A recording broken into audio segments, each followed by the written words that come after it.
You already know what the decision is. You've known for weeks, maybe months, maybe years. The question isn't what you need to do. The question is why you're still pretending you don't know. And that pretending, that careful dance around the truth you carry in your chest every single day, that's what's killing you. Not the decision itself, the refusal to make it. There's a particular kind of exhaustion that comes from living in the space between knowing and doing.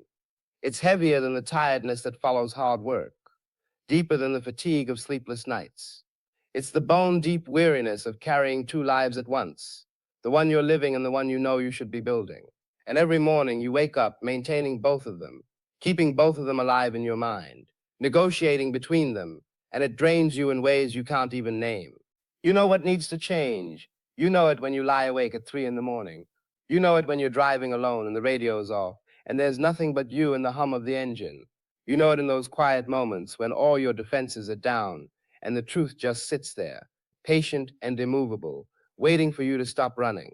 But then the sun comes up, and you build your day around not knowing. You ask questions you've already answered. You seek advice you won't take. You research and analyze and gather information about a decision that doesn't actually require more information. You talk about timing and readiness and waiting for the right moment. And all of it is just elaborate architecture built to avoid one simple, terrifying act of honesty. Because the truth is, confusion is easier than clarity. Uncertainty is more comfortable than commitment. We say we don't know what to do, but what we really mean is we don't want to do what we know we must do. We say we're not ready, but what we really mean is we're not willing. We say we need more time, but time isn't the issue. Courage is honesty, is. The willingness to stop negotiating with ourselves is. And so we live in this strange twilight, this neither here nor there existence, where we're too aware to be content, but too afraid to be free. We know too much to stay comfortable in our current life, but we won't commit enough to build a new one. We're stuck in the worst possible place, the place of knowing without doing, seeing without acting, understanding without changing. Every day you postpone this decision, you pay a price, not a dramatic price, not something you can point to and measure, but it's there. It's in the heaviness you feel when you wake up. It's in the distance you sense between who you are and who you're meant to be. It's in the way you've started to avoid your own reflection, your own thoughts, your own deepest knowing. The decision is already made, really. Some part of you has already chosen. That's what you're running from. Not the uncertainty of what to do, but the certainty of what you already know must be done. We are brilliant architects of avoidance. Give us a truth we don't want to face, and we will build cathedrals of complexity around it. We will create systems and schedules and 5-year plans. We will make lists and set goals and talk about vision boards and manifestation and alignment. We will do everything except the one thing that actually needs doing. We tell ourselves stories. We say the timing isn't right, as if there's some perfect cosmic alignment waiting just around the corner, as if the universe is going to send us a sign with a timestamp and a guarantee. We say we're not ready, as if readiness comes before action instead of through it, as if anyone has ever felt fully prepared for the leap that changes everything. We say we need to think about it more, as if thinking is what we've been lacking. But you haven't been thinking about this decision. You've been thinking around it, thinking past it, thinking anywhere but directly at it. You've been using thought as a shield against action, analysis as a substitute for courage. We prefer 10 small problems to one real decision. We'd rather be busy than honest. We'd rather be stressed about manageable difficulties than face the one foundational choice that would reorganize our entire existence. Because small problems are safe. We know how to handle them. We've built expertise in managing chaos, in putting out fires, in staying just busy enough to avoid the silence where truth lives. And waiting becomes its own identity. We become people who are always about to change, always on the verge of transformation, always preparing for the life we're going to start living. Soon, when things settle down, when we have more money, more time, more certainty, more support, we live in the future tense, forever conjugating the verb to become without ever actually being. The weight of this, of carrying this unmade decision everywhere you go, it's invisible to everyone else, but you feel it. You feel it in your chest when someone asks if you're happy. You feel it when you see someone living boldly, and something in you aches with recognition. You feel it every time you say fine, when you mean dying inside. Every time you smile and nod and play the part, while some essential part of you is screaming for air, you carry the weight of pretending the decision isn't already made, because it is made. You know it is. The part of you that wants to grow, to evolve, to live with integrity, that part has already decided. It's only the frightened part, the part that clings to the familiar, that keeps pretending there's still a choice. But there isn't. Not really. There's only the gap between what you know and what you're willing to do about it. And every day in that gap costs you something you can't get back. There are decisions, and then there are decisions. Some choices are incremental: what to eat, what to wear, which route to take to work. They matter in the moment, and then they're gone, absorbed into the flow of ordinary life. But then there are the foundational decisions, the ones that don't just change what you do, but who you are, the ones that reorganize everything else around them. This is one of those. You know it because you can feel how everything in your life is arranged around not making it. Your routines, your relationships, your ways of thinking about yourself, all of it has been structured to maintain the status quo, to keep you in the holding pattern you've mistaken for a life. The decision you're avoiding isn't about what to do, it's about who to become. It's not should I leave this job, or should I end this relationship, or should I move to another city. Those are just the symptoms, the surface expressions. The real decision is deeper. It's a decision to stop betraying yourself, to stop living as if you're waiting for permission to become who you already are, to stop making yourself small, to fit into spaces you've outgrown. One choice reorganizes everything else. That's what makes it terrifying and what makes it necessary. When you make this decision, really make it, not just think about making it. Everything else falls into place or falls away. The questions you've been agonizing over answer themselves. The problems you've been trying to solve dissolve. The path you couldn't see becomes obvious. But we confuse deciding with choosing. Choosing is what you do at a restaurant menu. Choosing leaves other options alive, keeps doors open, maintains the possibility of changing your mind without consequence. Deciding is different. Deciding comes from the Latin decidere, to cut off. When you decide, you cut away the other possibilities. You kill the alternative futures. You burn the escape routes. That's why this decision feels impossible. Not because you don't know what to do, but because doing it requires you to let die all the other versions of your life you've been keeping on life support. The version where you stay comfortable, the version where you don't disappoint anyone, the version where you never have to feel the full weight of your own agency and responsibility. The decision you need to make is the decision to stop negotiating with yourself, to stop litigating the same case in your head every day, weighing the same evidence, reaching the same conclusion, and then pretending you haven't, to stop the endless internal bargaining, the what ifs and maybes and not yets that keep you paralyzed. Commitment is the end of internal warfare. When you truly commit, the war is over. Not because commitment makes everything easy, but because it settles the question. You're no longer fighting yourself about whether to do the thing, you're just doing it. And all that energy you were spending on the fight, on keeping yourself divided, suddenly becomes available for building. What shifts when you stop leaving yourself escape routes? Everything. Your attention sharpens, your energy focuses, your actions align. You stop one foot in, one foot out, and when both feet are planted in the same direction, you can finally move with power. The decision doesn't ask you to have all the answers.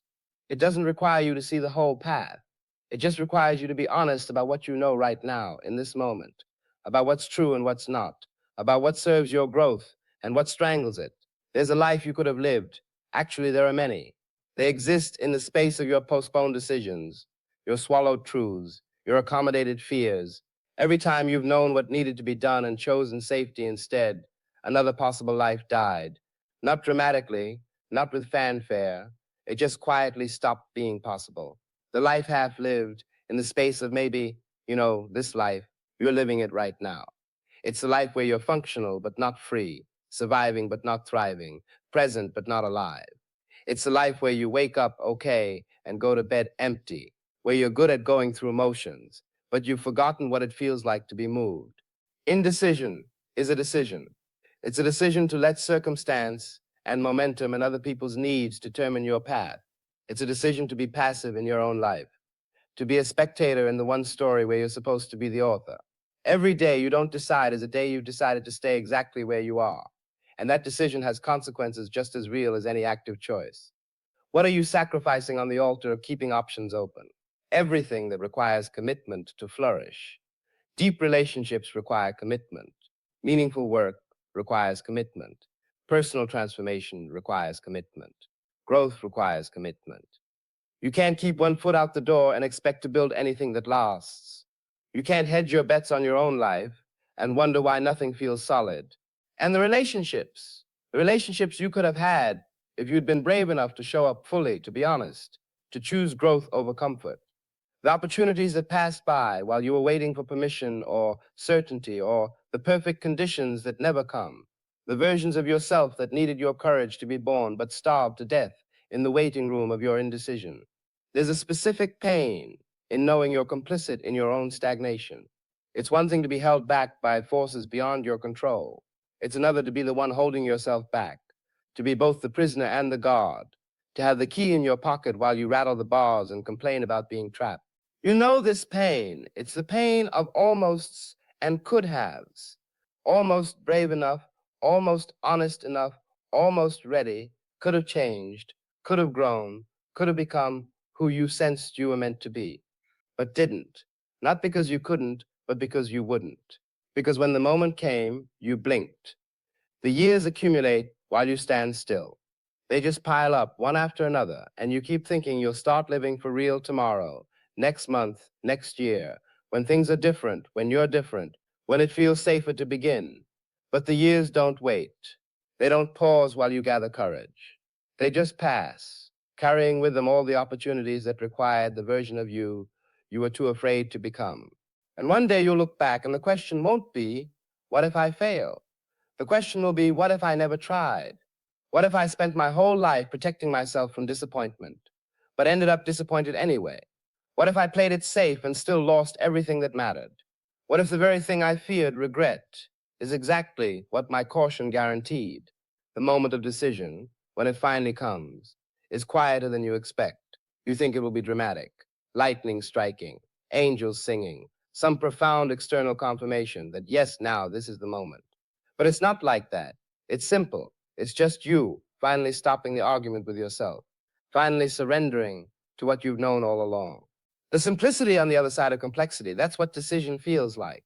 You've been building all these elaborate justifications for waiting, all these complex analyses of pros and cons, all these sophisticated frameworks for understanding your situation, and then you decide, and all that complexity just collapses. The choice is simple. Hard, maybe. Frightening, probably, but simple. The decision makes itself once you stop interfering. That's the strange truth of it. The decision is trying to happen. Your deepest self, your truest knowing. It's been trying to decide for months, maybe years, but you keep interrupting it. You keep inserting your fears, your what ifs, your need for certainty. You keep demanding guarantees that life will never give you. And all of that interference keeps you stuck.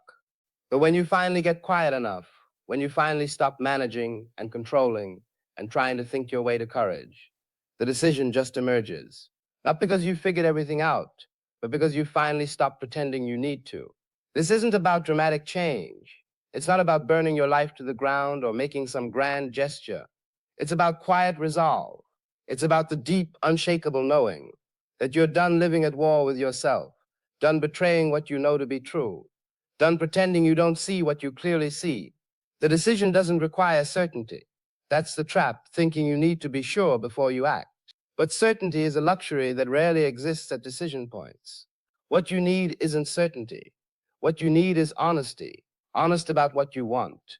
Honest about what's working and what isn't. Honest about who you are becoming in your current circumstances and whether that's someone you can live with. And there's a strange relief in finally surrendering to what you know. All the energy you've been spending on resistance, on keeping the question open, on maintaining the illusion of choice, it's exhausting. When you finally stop fighting what's true, when you finally let yourself know what you know and act on it, something in you relaxes. Not because the path ahead is easy, but because the war is over. Choosing feels like remembering, like you're not inventing a new life, but returning to one that's been waiting for you. The decision doesn't make you into someone new. It lets you become who you've always been, underneath the fear and the performance and the compromises. And there's a clean violence to it, a necessary destruction. You have to cut away what doesn't serve. You have to let die what needs to die. Relationships that depend on you staying small. Habits that keep you numb. Stories about yourself that you've outgrown, but keep telling because they're familiar. All of it has to go, and the cutting hurts, but it's a clean hurt. It's the hurt of surgery, not sickness, the hurt that heals. What happens after the decision is both terrifying and exhilarating. There's clarity, yes, but also vertigo. You've been living one way for so long that even though it was killing you, it was familiar. And now you've stepped off that ground, and for a moment you're in free fall. And everything in you wants to grab for the old handholds, the old certainties, the old ways of being. But you can't go back. Not really. You can try. People do it all the time, make the decision and then unmake it, choose growth and then choose comfort, commit and then retreat. But once you've seen clearly, once you've touched that deeper truth about who you are and what you need, you can't unsee it. You can only pretend not to see it. And that pretending is even more exhausting than it was before. Everything reorganizes around the new center. It has to. When you make a foundational decision, when you shift who you're committed to being, reality rearranges itself to match. Not magically, not without effort, but inevitably, the things that fit with your new commitment move closer. The things that don't fit fall away. And some people will fall away. Some people need you to stay who you were. Your growth threatens their comfort. Your honesty challenges their pretending. Your courage makes their fear more visible. And they will, consciously or not, try to pull you back. They'll remind you of who you used to be. They'll question your decision. They'll predict your failure, not necessarily out of malice, but out of their own need for you to stay fixed in the role you played in their life. You have to let them go, or let them come with you into this new territory. But you can't stop for them. You can't make yourself small again to make them comfortable. The decision you've made is too important. The life you're building is too necessary. What rises to meet your commitment is often surprising. Opportunities you couldn't have planned for, connections you couldn't have predicted, resources that weren't available when you were half committed, but appear when you're all in. Not because the universe is rewarding you, but because commitment changes what you notice, what you're willing to reach for, what you're available to receive. There's a difference between the life you planned and the life that becomes possible. The life you planned was built from where you were, with the limitations you knew, the resources you had, the vision you could see from that constrained place. But when you step into decision, when you become someone new through the act of choosing, you can't know what becomes possible from here. The vantage point is different. The horizon is wider. The decision keeps deciding for you. That's the gift of true commitment. You don't have to keep making the same choice over and over. The initial decision creates momentum. It sets a direction. And then each day, each moment, the question isn't, should I anymore? It's how do I? How do I live this commitment today? How do I honor this decision in this situation? There's a momentum to alignment, a kind of acceleration that happens when your actions match your values, when your life matches your truth. Things move faster, not because you're rushing, but because you're not fighting yourself anymore. All that energy that was going into internal conflict now flows in one direction. And no, you don't need to see the whole path. You never did. That was another trap, another excuse for inaction. You only need to see the next step, sometimes only that, the next right thing, the next honest choice, the next small act of integrity. The path reveals itself as you walk it, not before. You owe something to the version of yourself that makes this choice, the version that finally gets brave enough to stop hiding, the version that chooses truth over comfort, growth over safety, becoming over belonging. You owe that version your faithfulness, because it's one thing to make the decision. It's another to honor it when it gets hard, when the initial excitement fades, when the reality of what you've chosen sets in. The integrity required to keep your word to yourself. That's where the real work lives. Rebuilding is both destruction and creation. You can't build the new life on top of the old one. Something has to be demolished, cleared away, let go. And that process is messy and painful, and sometimes you'll stand in the rubble and wonder what you've done. But you keep building. You keep showing up to the decision you made. You keep acting from the truth you finally admitted. There's a loneliness to self-authorship. No one can make this decision for you. No one can walk this path for you. No one can do your growing for you. You're alone in it. in a way that can feel isolating, especially when the people around you don't understand, don't support, don't see why you had to change everything. But that loneliness is also freedom. Freedom from living according to someone else's script. Freedom from performing a version of yourself that makes others comfortable. Freedom from the exhausting work of maintaining a life that was never really yours. And here's the truth they don't tell you. You'll disappoint people. People who need you to stay the same. People who've built their sense of self around who you used to be. People who are invested in the old story, the old dynamic, the old you. You have to be willing to disappoint them, not cruelly, not carelessly, but firmly, because their disappointment in your growth is less important than your integrity. Their discomfort with your truth is less important than your freedom. Their need for you to stay small is less important than your becoming. This requires courage, the courage to be misunderstood, the courage to be judged, the courage to let people be wrong about you and not correct them, not defend yourself, not contort yourself, trying to make them see, the courage to walk alone, if that's what it takes to walk honestly. What it means to be faithful to your own becoming. It means you choose growth, even when it's uncomfortable. You choose truth, even when it's inconvenient. You choose integrity, even when it costs you. Again and again, in small moments and large ones, you choose to be the person your decision made possible, instead of retreating into the person you used to be. You know what the decision is. You've always known. This isn't new information. This isn't a revelation you're having for the first time. It's a reminder. It's permission. It's someone saying what you've been afraid to say to yourself. You know? And it's time to act on what you know. Stop carrying both lives. The one you have and the one you want. The one you're living and the one you're meant to build. The one that's safe and the one that's true. You can't carry both. The weight will crush you. It already is. You have to choose. Not someday, not when you're ready, not when the conditions are perfect. Now, today, this moment, because the perfect time isn't coming. The right moment isn't arriving. The sign you're waiting for isn't going to appear. There's just this moment, and what you do with it. The gentleness and fierceness required now, they aren't opposites. You need both. Gentleness with yourself as you step into unknown territory, as you stumble and learn and grow into the decision you've made. Fierce commitment to that decision, unwavering loyalty to your own truth, even when everything in you wants to retreat to the familiar. Be gentle with your fear. It's trying to protect you, even if it's protecting you from the very things you need. Be gentle with your doubt. It's normal to question, to wonder if you're making a mistake. Be gentle with your grief for what you're leaving behind, for the life you're letting die, for the person you're ceasing to be.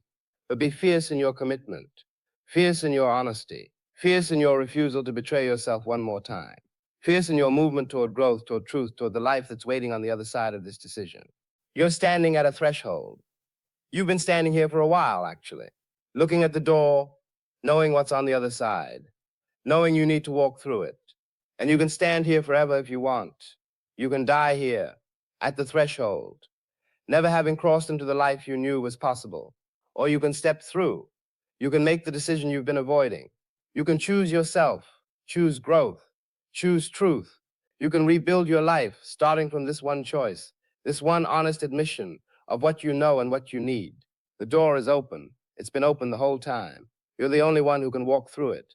And whatever's on the other side, uncertainty, difficulty, the hard work of becoming, it's better than spending another day pretending you don't know what you know. You know what the decision is. Make it.